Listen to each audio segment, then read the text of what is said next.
Welcome, everybody, to another episode of Tech Done Different. I'm your host, Ted Harrington. And with me here today is our special guest, Brian Requarth, the founder of Latitude. Brian, welcome to the show. Hey, it's a pleasure, Ted. Thanks for having me on. So, Brian, let's dive right in. And let me ask you the immediate burning question that I have about you.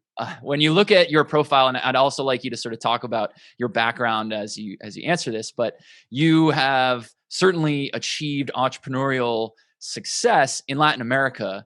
Yet, as anyone could hear by you, as you already spoke, you're an American. You're from California. How does a Californian wind up achieving the type of success you did in Latin America? Yeah, actually, so I got in my car. Like you said, I'm from California, and I drove from California to Costa Rica and bought a one-way ticket to Bogota, Colombia. And usually, there's a woman behind these stories. My wife and I met in San Diego, actually close to by where you live. So that's where we ended up meeting. And then, she likes to say that she imported me to Colombia after that. But on a 6-month journey, kind of traversing Mexico and Central America, sold my car in Costa Rica, and I ended up moving to Colombia with plans to make it all the way down to Patagonia. But life happened, and I ended up, spending a few months turned into 6 years of living in Colombia, and then made it closer to Patagonia, moving to Brazil after that. My business took me down to Sao Paulo. But yeah, that's a little bit more about my story and how I landed in Latin America and ultimately lived there for about almost 15 years. So one of the things that I think is really great to have you on this show is that you've, in so many ways, embodied the sort of milestones of success that many of our listeners might be aspiring to as well. You started a company, you raised capital, you sold the company, you started another company, you've invested in yet other companies with the money that you've made along the way. Can you just tell us the story behind your sort of entrepreneurial journey, and then we'll dive into some of the lessons we can extract from it? Yeah, I mean, I definitely I remember learning about the word entrepreneur, right, as a kid, and I remember, I can distinctly remember as a kid telling my friends, I want to be an entrepreneur, and high school kids kind of gently teasing you, yeah, sure, you want to be an entrepreneur. That's a real fancy word, kind of, but it was something that was just intrinsically I was inspired to build something, and it's something that's been a calling for a while. The way it started, I ended up living in Latin America.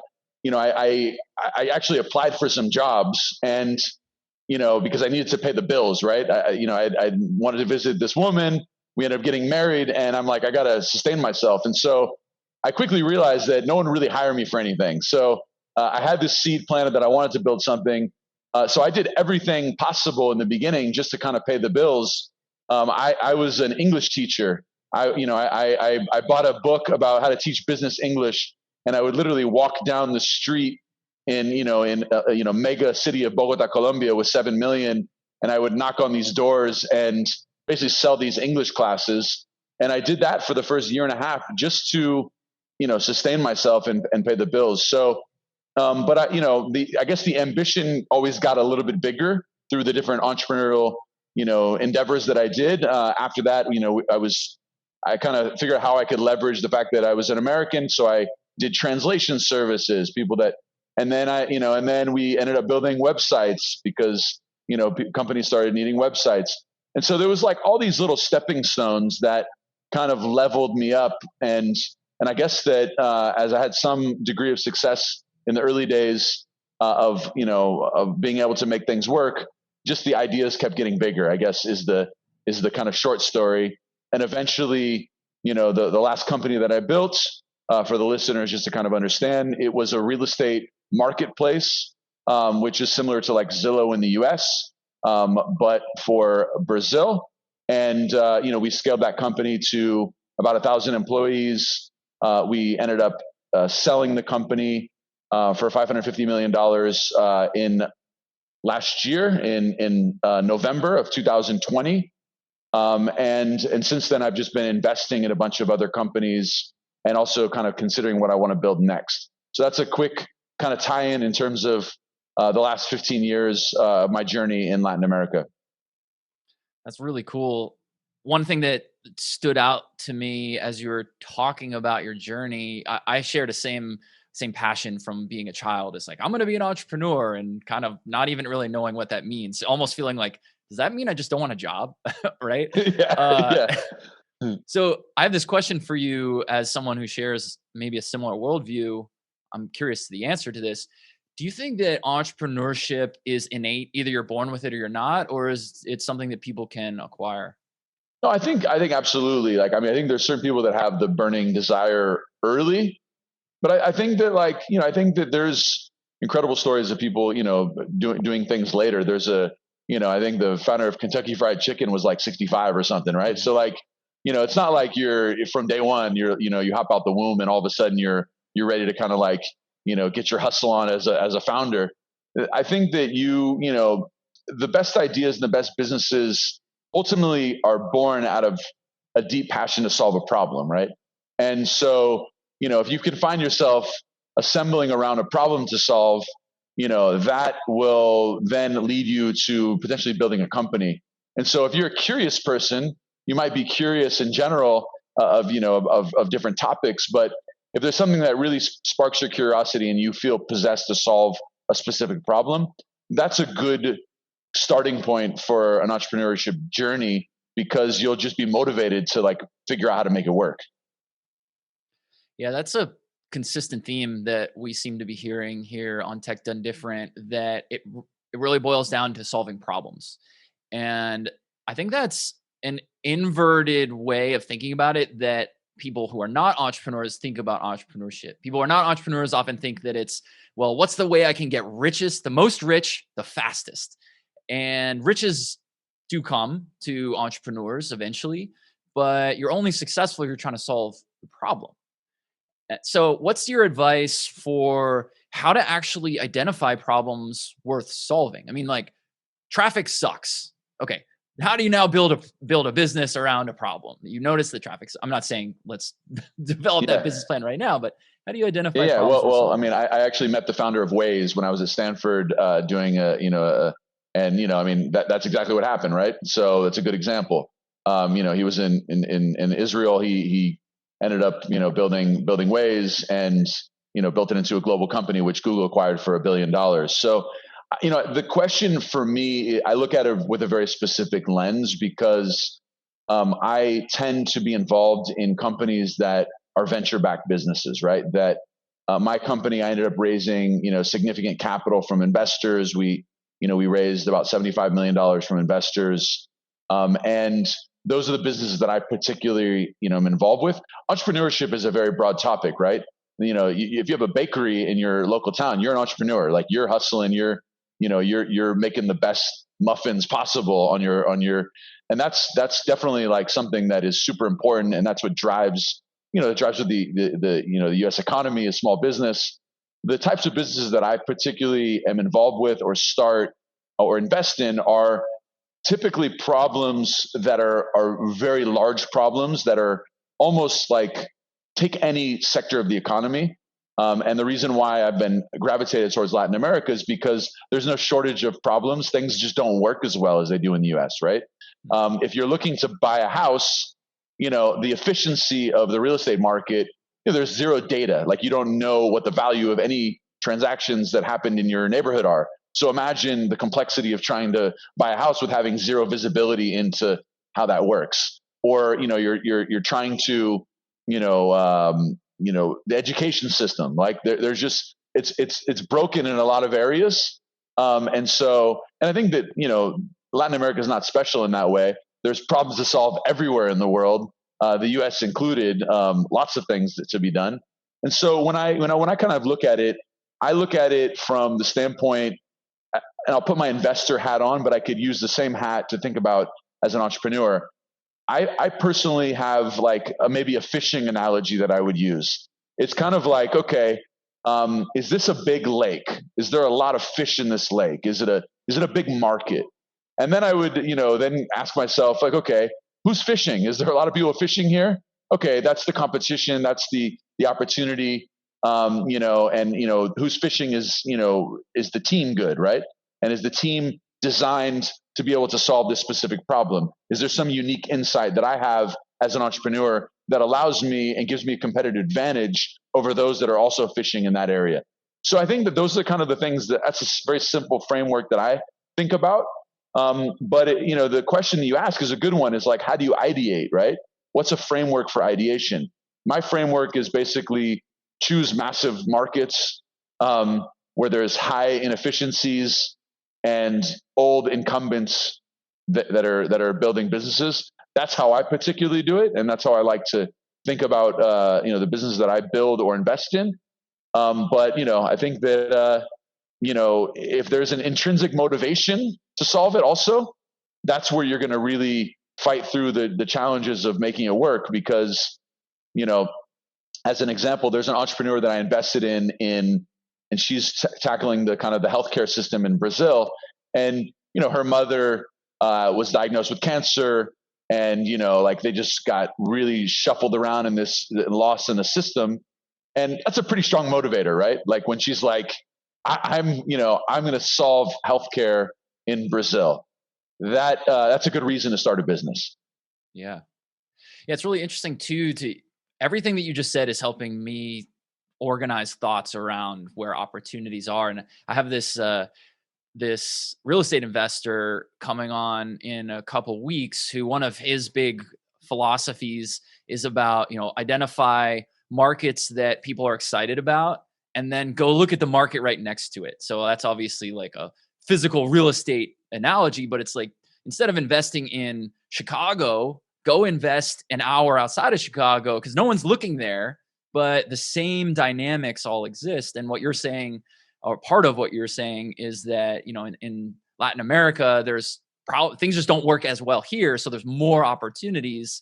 And so the same idea that might even still work here is going to maybe work better somewhere else. Is that a correct summary? That's correct. I mean, I think that, the second piece to that is you got to make sure that you're building something that people want, right? So you don't want to solve Silicon Valley problems in Bogota, Colombia, right? You want to make sure that those are intrinsic problems, but markets operate relatively similar, right? If you're looking at a market like, you mentioned traffic, you mentioned, transportation in general, like micromobility is a problem to be solved in any mega city, right? And so I do think that there are, these are large markets. The region has 700 million people, so it's a fairly large, part of the world. And there's, it's when you kind of aggregate, it's a pretty big economy. And so, there's definitely big problems to solve across the board. Sure. So let's talk about maybe some failures a little bit, and feel free to disclose or not disclose whatever you might want to. But it's often said that there's really no such thing as failure. Either you're stumbling forward or you're succeeding. The only failure is not learning from a mistake. Is there a mistake that you can think of in your experience that was certainly memorable for you, that you learned something from and it helped you think and behave differently as a result? Well, while we're on the topic of like ideation and what kind of business to build, first of all, I stumbled a handful of times before I figured out what works, right? People love to talk about like, how successful they were in what worked. It's kind of like when my dad comes home and from playing golf, he talks about, hole 17 where he birdied it, but he doesn't talk about the triple bogey that he had, on 16, right? So, my journey was when I started out, I did a lot of things that didn't work. And I guess going back to the ideation thought, is my first idea just was not an interesting market, like our first company we started wasn't even a company. We just built a product. We went to a computer supply kind of mall in this big city, and there's all these people selling computer equipment. And my idea was to just build these kind of like e-commerce websites for these companies. I mean, way too early for an idea like that. The internet wasn't deeply penetrated. Second, there's a big company called Mercado Libre, which is basically like Amazon, which was, had like a gazillion amounts of dollars in funding and was, run by some pretty legit people. I ended up just kind of falling on my face because it was the wrong market, wrong potential customer. I remember our first customer we sold this website. We built the website. We collected half of the money. We showed up the next day and the guy was gone, right? He wasn't there. And this particular shopping mall was kind of like a place where they sold black market, stuff. And like, I didn't even know that. And so I heard that the guy like got in trouble and he had to close his business. And so like, that's probably an example of choosing the wrong market, right? So back to your other question is like, how do you choose an opportunity? And so, there's definitely a framework for thinking about it. Is it a big market? Is it something that, is inefficient? These are all things that you would map. But I stumbled a lot on my journey. And, I think that it wasn't, to your point, it wasn't like, it was a failure. It was just like the stepping stone on the journey, right? You're walking, you're on that hike up the mountain, and there's a switchback, and you gotta adjust, and you gotta stop and drink some water, and then you keep on going, right? And so it's not like it's about the journey and not the destination. Yeah, I totally hear you on that for sure. And it sounds like you're doing exactly what was inherent in the question, right? While you did stumble, the next time you figured out, okay, well now I have to understand the market better. I have to understand not just what is a good market, but who are the people I'm doing business with and that kind of stuff. So, how does one do those kinds of things? So certainly you gave us a really good framework. I love it. Finding where there's inefficiencies, where there's long-standing, outdated incumbents. Um, what's your methodology for how you actually determine the triggers of those that say, yeah, let's go? Like, what is an old incumbent? What is an inefficient market?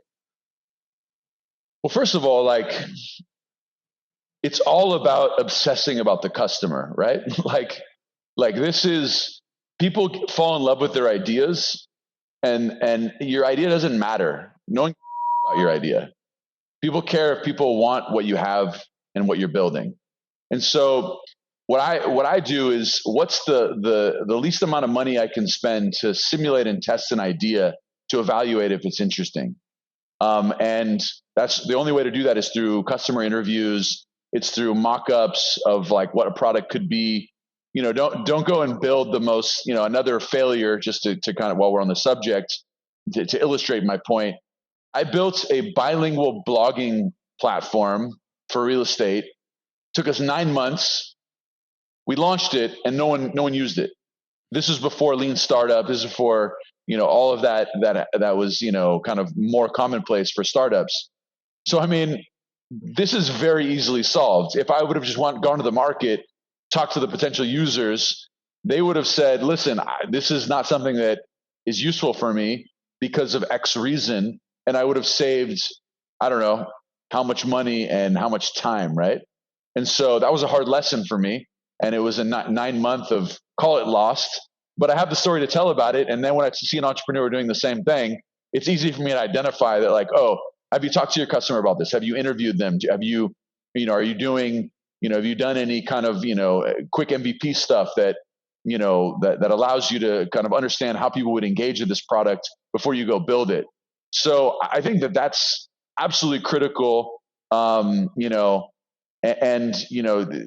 need to validate, right? And you need to do it as rapidly as possible and as low cost as possible, to be as efficient as possible. I love it. So let me ask you about some of your leadership principles, because right before we got on the recording here and started get going, you and I were just chatting and sort of shooting the breeze about a couple things. And you made this comment that was really interesting to me and revealed a couple things about the way you think. And I'd like to dig into it a little more. And we were talking about security, and this question isn't actually exactly about security. It's about leadership. But we were talking about, how do you build secure software systems, which is something that I'm very, very passionate about. And your answer to that was really interesting to me because you said, well, I have this super badass CTO. I totally trust him. He gets the job done. And what I heard from that was this idea of and I'm way putting words in your mouth. So let's get your actual opinion of what you think about this. But it sounded to me like what you're saying was, hire capable people and then empower them to do the job. Can you tell me a little bit more about your like leadership philosophies and how to build a team? Absolutely. I mean, this is something that early stage entrepreneurs often, it's a challenging thing because when you're starting out, you're managing a lot, you're juggling a lot. Maybe you don't have enough money to like hire someone really credible. But as you have proven your market, and let's assume that you you validated your business, you've got initial traction, and then you're building that team, right? So you're kind of in that second stage of operations. You found your product market fit, and you're now kind of ramping things up. I think there's a couple philosophies that I have for early stage kind of entrepreneurship and just, I guess, in leadership in general. Yeah, you definitely want to hire people that, you don't want to be micromanaging and hiring people and telling them what to do. That's the fastest way to lose interest from extremely capable people, right? If I think back to the team that I built, I was always a little like insecure about my kind of credentials. I went to San Diego State. It's a great school. Everyone I came across in the venture world went to Stanford or Harvard or Wharton. I overcompensated and I hired, I think, 3 MBAs from Harvard, in my early management team. And they were nails. They were amazing. But I remember in the early days having a conversation with some of them where I had a very strong idea about what to do. One of them had already done this in another company, and we had a very candid conversation. He's like, "Brian, you gotta put full trust in me. I'm gonna make this happen." From that point on, it was like long leash, like results matter, and so it's trust and verify, right? Because you don't want to give the keys to the city on day one. And I have a kind of a personal philosophy that I remember from one of my mentors, Greg Waldorf, who was former CEO of eHarmony and a long time kind of entrepreneur and investor in the Silicon Valley. And he talked to me about we made a lot of executive hires over the years, and he said don't get too excited about the person until they've been there for 6 months, right? Like so that was his philosophy, and he said over 6 months you'll know if the person is. And it's hard to make really good hires. Like a big part of your hires aren't going to work. It's going to happen, but I think the key thing is you got to give them enough space. Trust and verify, though, right? Accountability is critical. But if you don't trust them and give them the leeway to be able to execute and operate, you're gonna lose great people because great people want to have that autonomy. So I think that's fundamental. And then on the tech side, like, yeah, I mean, I'm not a technical founder, right? And I'm not a technical, exec. And so you have to put almost blind trust in your partners, because there's the kind of the Stephen Covey, the Speed of Trust book, which I love. Things just go way faster, right? And when you can find someone super capable, give them all that trust. It's amazing how responsive they can be when they're also given that autonomy and given that trust, because that's super motivating too, right? And the opposite is true when you don't have that. It's extremely demotivating. So I do subscribe to that. I have a couple of personal rules. Like I said, the 6 month thing is like, that's kind of the trial period. And you can really start evaluating someone after 6 months, because it's easy to be in the honeymoon stage when you hire someone, because it's like, oh, this person is going to solve all my problems. But the reality is that no one solves all of your problems. But they can definitely share the burden of what you have as a founder and as an executive. It's so interesting hearing you talk about trust and autonomy and this idea of long leash and results matter. I'm 100% on board with you.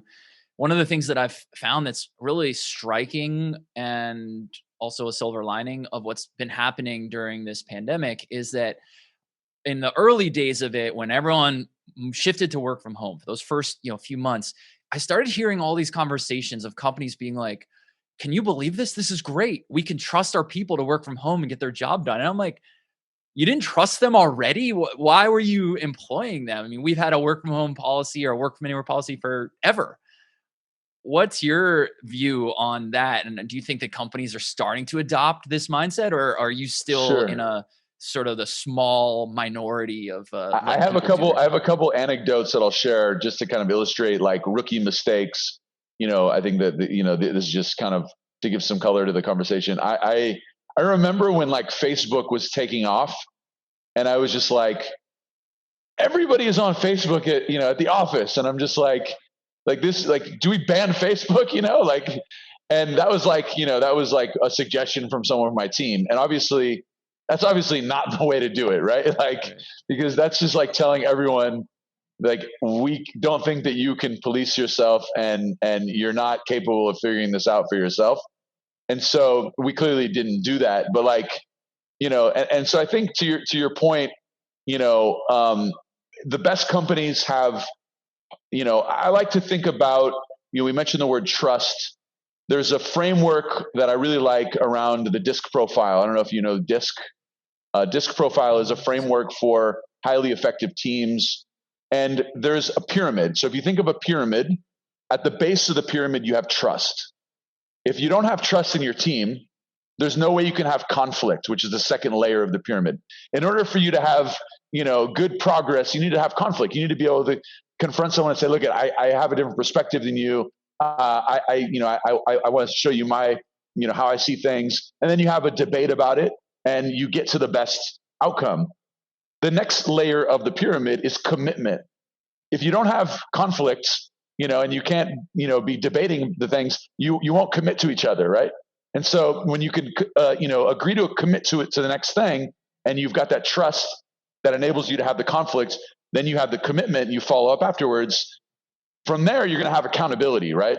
Like, okay, we committed to this. Now we've got accountability. And if you're working from home or you're working from Thailand, like, you've got accountability, and it's like you either deliver or you don't. And at the top of the pyramid, which is at the end of the day what we're all striving for, it's results, right? And so that's a framework that we use with our team. And we worked on developing all the layers of those five things. We had an executive coach. Her name is Lynn Waldera. She's tremendous. She advises some of the kind of the top tech companies in the Bay Area, and that was something that we had to work with our team. So to answer your question in a long-winded fashion, absolutely, if you don't have those things, regardless if they're in the office or they're not in the office, it's not going to work very well. My personal philosophy on I'm building a company right now, and I haven't even met half of the people in the company. So you have to trust that they're going to get stuff done, and I think actually to counter kind of what people might think, I think you can actually, track results as well, or even better, like in this environment, because it forces you to develop the tools to be able to kind of measure and track and communicate. And I think with this kind of no code movement that we're seeing, with like, things like Notion, Slack, all these other kind of software tools, those things can help in terms of, remote work and communication. And so, it does present some security challenges, which is probably why your business makes sense. But I think from a management standpoint, it can be done. It's hard. It requires maybe a different strategy and skill set. But I've got a friend, Alex Torrenegra, who's a shark on Shark Tank in Colombia, big investor in Latin America and a longtime friend. He's been building remote companies for 15 years, and he's been building it. He had his teams on MSN chat, right? And so his philosophy is you can hire the best people in the world if you're remote. So I wasn't on the remote train. However, when I was starting a new company before the pandemic, I had some ideas. I wanted to do it remote because I wanted to do it in Latin America, and I didn't want to move there. So I was already on the remote train kind of before this pandemic. But through the pandemic, I've learned that it's an interesting opportunity, and I think that a lot of businesses, not all of them, but many will adapt to it. So this is a really good segue as we are coming to the close of our time here. Let's finish by talking about results. So obviously, any leader, any entrepreneur, any executive, any developer, any security, like everyone is always focused on results. What's your thinking or advice on what to do when we see either an individual or a team or a department underperforming against results. How do you go about thinking about whether measuring whether it's the goal itself is wrong versus the execution of the goal versus the individual's capability? How do you think about that? Yeah, I mean, we're instituting, and in my last company, we had OKRs, which is the objectives and key results, which was a framework developed by Intel, which was adopted by Google, and it's a pretty common framework for kind of managing your roadmap and your priorities. I think that part of the OKRs are that you have stretch goals too, and so part of it is like you actually don't hit your goals almost, because if you don't stretch your goal, then you don't want to sandbag and forecast something, and then it's like, oh, so you can crush, and so by default Google doesn't actually, it's very rare that you hit your target perfectly. And so that's a question, it's a question mark in terms of how that works, and if it works for every company. Part of it is the DNA of the business. In terms of how to make sure you hit results, I think that there's an interesting kind of combo of, you've got to give the long leash, but you've got to measure everything, right? So the way we operate in our company is we have daily meetings. They're 15 minutes. We review our Notion board, which has the week kind of objectives. So we break things into very micro elements, so that there's really no hiding, right? Like either you did or you didn't, and it's the opportunity to say, I need some help on this. And it's a very efficient meeting. It's very transparent, and it's an opportunity where there's just collective accountability. And so I think that you need to over communicate, and and you need to have this stuff laid out very openly for everybody, so everyone kind of knows what everyone's working on. And that obviously works in a small team. It becomes increasingly complex as you have a large organization, right? So when you're running a 500-person team, it's obviously different than when you have an 8-person team. I do think a lot of the same principles apply. They're just more on a team basis, rather than like a company-wide basis. So I think that it's a combination of giving people the freedom to choose what they're working on, and how they're gonna execute on what they're gonna do, and less about the how, and more about the what, and where you want to get.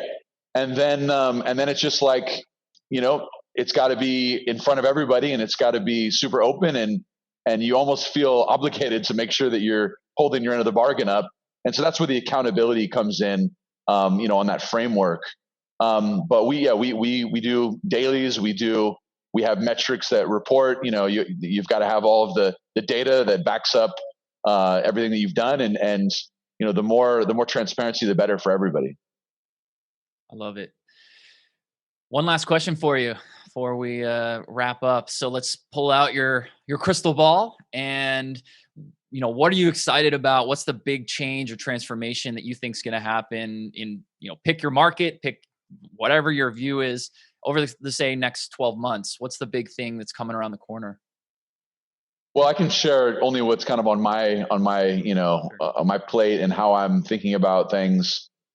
I spent the last 10, 15 years, really 10 years of my last company, building businesses in Latin America. And, I think that when I look at kind of the global economy, I look at a region of 700 million people that receives, half of the investment of India, yet the economy of the region is twice as large. So my personal thing that I'm excited about is, and that's one thing that I wrote a book recently called Viva The Entrepreneur. And my goal is to basically elevate the next generation of iconic companies being built in Latin America.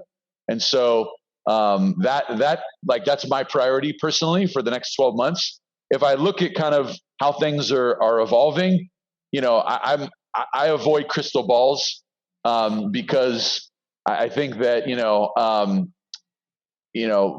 the weatherman can't even tell you yesterday's weather sometimes. So, Right. I'm in California, where there's, fires and floods, pouring rain last night. So like, I try not to predict things that I can't. I like to predict things that I can control and influence. And what I will definitely double down on over the next 12 months is, I'm building out a community of entrepreneurs. I'd like to build out become the place where the next founders building the next generation of tech companies start their journey, and aggregate knowledge, advice, and capital, to make sure that they can do that effectively and tackle all of the friction points that exist in that region. So my next 12 months will be highly dedicated to that as I launch Latitude, and my book in conjunction with that. So those are what's on my docket for the next 12 months. I'm not a very good futurist. I like to make the future instead of predict it.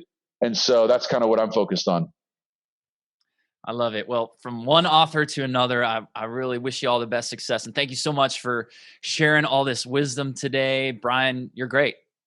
Thank you, man. Really enjoyed the chat, and look forward to continuing the conversation. Yeah, same here. And for everybody listening, if you want to learn more about this episode or more, or appear on the show yourself, just go to tedharrington.com/podcast.